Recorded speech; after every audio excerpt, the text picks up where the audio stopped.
वटकेश्वर महादेव।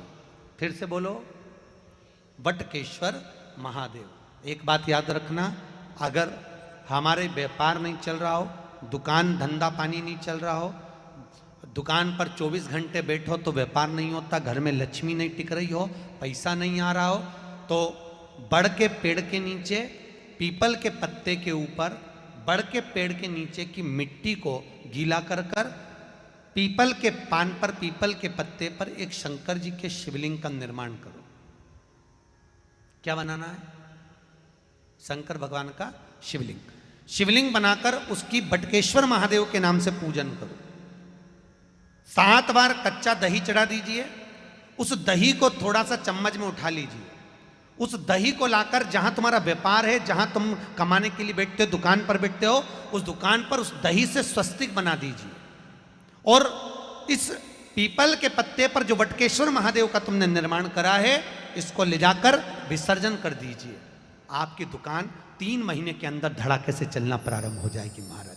लक्ष्मी की कभी कमी नहीं आएगी। ईश्वर महादेव, जो व्यक्ति पथभ्रष्ट हो जाए, जैसे मदिरा के नशे में पड़ गया, कहीं जुए में पड़ गया, कहीं मांसाहार में पड़ गया, कहीं व्यसन में पड़ गया, कहीं गलत काम में अगर कोई जा रहा है, तो श्रंभेश्वर महादेव के नाम से काली तिल भगवान शिव को समर्पित करी जाती है। महाराज काली तिल को वापस उठाकर ले आते हैं। उसी काली तिल को जो मदिरा का नशा करने वाला होता है या जो गलत व्यसन में डूबा हुआ होता है, उसको वो सुबह के समय अगर नहीं खाता तो भोजन के साथ उसको दिया जाए। श्रंभेश्वर महादेव। एक बेलपत्री का भी बहुत अच्छा प्रयोग है श्रंभेश्वर महादेव का। मदिरा पीने वालों के लिए, मांसाहार, व्यसन में, जुए में, वेश्यावृत्ति में, पर नारी में, गलत जगह पर जो डूबे रहते हैं उनके लिए। पहले की कथा में उसका वर्णन किया है बेलपत्री का। श्रंभेश्वर महादेव। एक बार सब बोलेंगे, कौन से महादेव? श्रंभेश्वर महादेव। फिर जम के बोल लो एक बार, श्रंभेश्वर महादेव। जब हमारे घर में क्रोध बढ़ता है या कोई गलत कार्य में जाने लगता है, तो श्रंभेश्वर महादेव का हमें शरणागति लेना चाहिए। श्रंभेश्वर महादेव का पूजन करना चालू कर देना चाहिए। कई लोग कहते हैं महाराज जी, ये श्रंभेश्वर महादेव का मंदिर कहाँ मिलेगा, हम कहाँ पूजन करने जाए? कहीं नहीं जाना, तुम्हारे घर के पास में जो शंकर जी का मंदिर है वहीं जाओ, उसी देवालय में, उसी मंदिर में जाओ। श्रंभेश्वर महादेव के नाम से जल चढ़ाना प्रारंभ करेंगे। वो जल जो गलत संगत में पड़ा हुआ है उसका आचमन कराना प्रारंभ करेंगे। अपने आप उसकी धीरे धीरे बुद्धि सुधरना प्रारंभ हो जाएगी। ऐसा श्रंभेश्वर महादेव का है।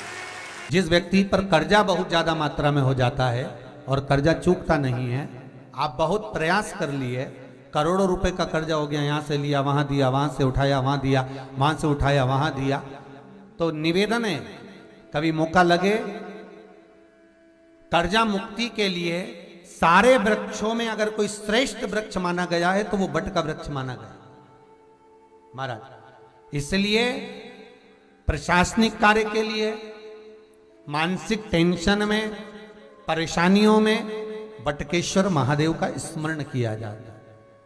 और यदि निवेदन करूंगा, बहुत ज्यादा यदि आपको कर्जा हो गया है, बहुत ज्यादा कर्जा हो गया और वो कर्जा चूक ही नहीं रहा, तो थोड़े दिन बड़ के पेड़ के नीचे आप वटकेश्वर महादेव के लिए 1 लोटा पानी, उसमें थोड़ा सा पिसा हुआ चावल पीस के गला लेना, चावल को और पीस लेना, पीस के उस पानी में मिला लेना, और मिलाकर उसमें थोड़ी सी हल्दी पिसी हुई डालकर वटकेश्वर महादेव के नाम से बड़ के पेड़ के नीचे अपनी कामना कर कर, जो कर्जा हुआ है उस कर्जे का भान देते हुए, स्मरण देते हुए छोड़ दीजिए। महाराज 2 या 3 सोमवार एक ही जगह पर करना।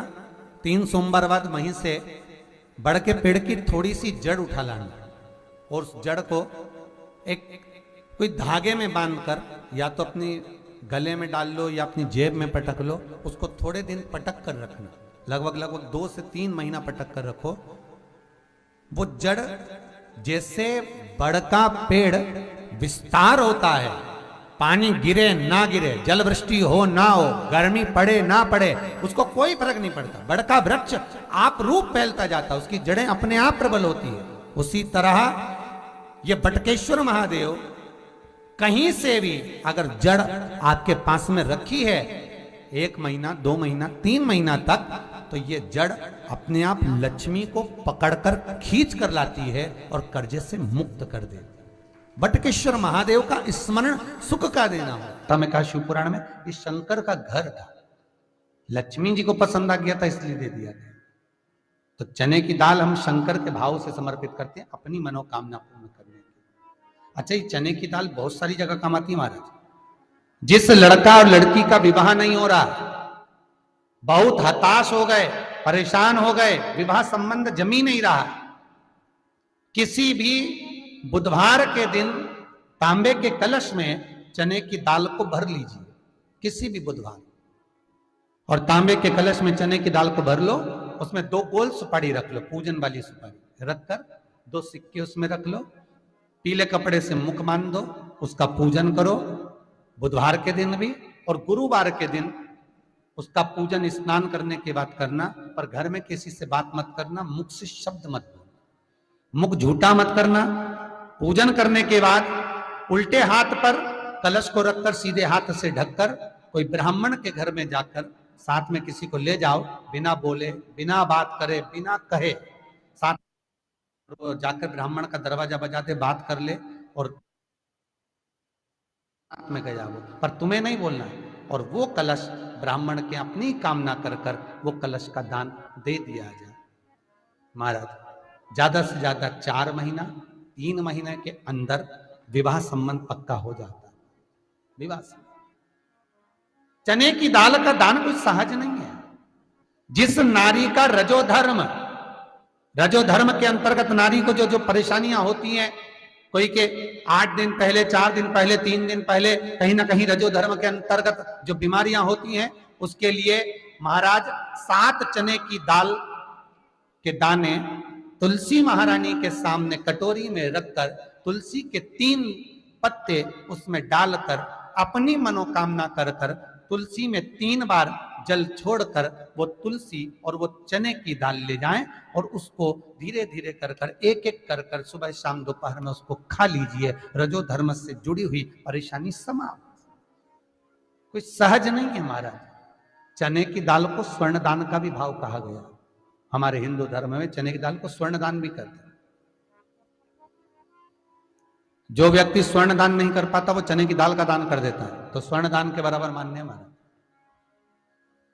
फिर निवेदन करा, चने की दाल का व्याख्यान वर्णन फिर किया गया। मान लो कोई प्लाट है, कोई प्रॉपर्टी है, कोई जमीन है, कोई जायदाद और नहीं बिक रही, बहुत परेशान हो गए, लाखों करोड़ों रुपए तुम्हारे डूब गए और ये प्रॉपर्टी बिके, तब तुम उबरो, तो उसके लिए चने की दाल को एक रात्रि पहले रविवार के दिन घर में गला लीजिए और उसको गलाकर दूसरे दिन उसमें थोड़ा सा चंदन मिलाकर पीस लीजिए। पर पीसना आपको मिक्सर में नहीं है, पीसना आपको सिलवट्टे पर, चकोटी पर, जो आपके यहाँ उससे उसको पीस लीजिए। और पीसने के बाद उसमें थोड़ा सा दूध मिलाकर शिव मंदिर में जाकर शंकर भगवान के शिवलिंग का सोमवार के दिन लेपन करिए। लेपन कर कर अपनी कामना कर कर शिवलिंग पर 3 उंगलियां लगा लीजिए। अपनी कामना कर कर जो 3 उंगलियां आपने लगाई है, उंगली हटाते समय चंदन के लेपन को जो लगाया आपने, चने की दाल का लेपन, स्वर्ण का लेपन, उसको हम कहते हैं स्वर्ण लेपन, उसको लेकर आ जाइए महाराज। उसको थोड़ा सा लेकर आ जाओ, एक किसी भी फूल में उसको लगाकर जो जमीन, जो प्रॉपर्टी, जो जगह बेचना है वहां पटक दीजिए महाराज। उसके ग्राहक आना चालू हो जाएंगे और वो प्रॉपर्टी शीघ्र बिक जाएगी। अपनी कामना के अनुसार बिके, कितने में आपको बेचना, अपने अनुसार। महाराज, चने की दाल स्वर्ण दान के बराबर है। चने की दाल को सहज नहीं समझा जाता, गुरु भक्ति के लिए बहुत मूल है। माताएं कई बार पीले गुरुवार करती हैं या केले के पेड़ के नीचे पूजन करती है तो चने दाल समर्पित करती है। क्यों करती है? उसका भाव है स्वर्ण दान के बराबर, मनवांचित फल की प्राप्ति के लिए, मनोकामना के लिए।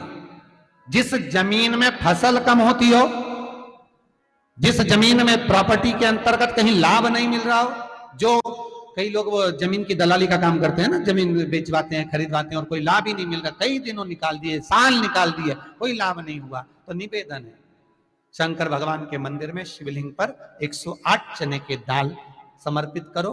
उस 108 चने की दाल को प्रदोष के दिन शाम के समय समर्पित कर कर उस दाल को उठाकर लिया, जेब में पीले रुमाल के साथ उसको बांध कर रख लो, किसी प्रॉपर्टी का सौदा कराने जाओ, उसको पटक कर लेकर जाओ, आपके लाभ होना चालू, सौदे होने चालू, आपको कमीशन मिलना चालू। करना आपको है। कोई भी चीज जो भगवान को समर्पित हो रही है उसमें कोई चीज में सहजता नहीं हो सकती, विषयता का भाव रहता है, उसके अंदर सुख का भाव, सुख का अनुभव रहता है। महाराज ये भी जाने दो, एक और सरल भाषा में जानो, आपका बहुत तेज सिर दर्द हो रहा हो, बहुत तेज हो रहा हो और लग रहा है कि आज तो बहुत तेज सिर दर्द हो रहा है, तो ये प्रैक्टिकल तो आप तुरंत कर सकते हो ना, घर पर कभी भी कर सकते हो। बहुत सिर दर्द हो रहा है, 7 चने की दाल के दाने लेना, 7, और आपके घर में ही कोई शंकर जी का शिवलिंग हो, उस पर एक एक कर कर श्री शिवाय नमस्तुभ्यम कहकर चढ़ा देना। 2 मिनट तक शंकर के शिवलिंग को देखना, बिल्कुल दोनों आंखों से बिल्कुल देखना अच्छे से, और उस चने की दाल को उठा लाना और एक एक कर कर खाकर आधा गिलास पानी पीकर थोड़ी देर बैठ जाए, टेबलेट खाने की जरूरत नहीं पड़ेगी, ये पक्का है, सिर दर्द बंद हो जाए। शिव का स्मरण करो।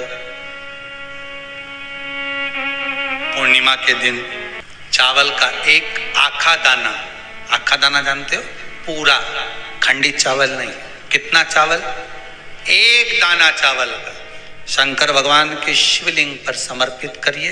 एक बेलपत्र जिसका डंडी का मुख अपनी ओर हो, जहां से चावल चढ़ाया है, उस चावल के ऊपर अपनी कामना कर कर रख दीजिए और चंद्रमौली भगवान का स्मरण करिए। कौन से भगवान? शंकर भगवान का सर्वश्रेष्ठ सुंदर नाम है चंद्रमौली।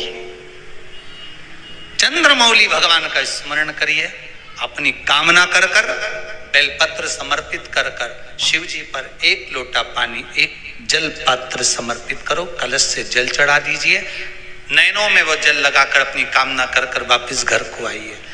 अगली पूर्णिमा आएगी, जो कामना करी है मेरा चंद्रमौली भोलेनाथ उसे पूर्ण कर ही देगा।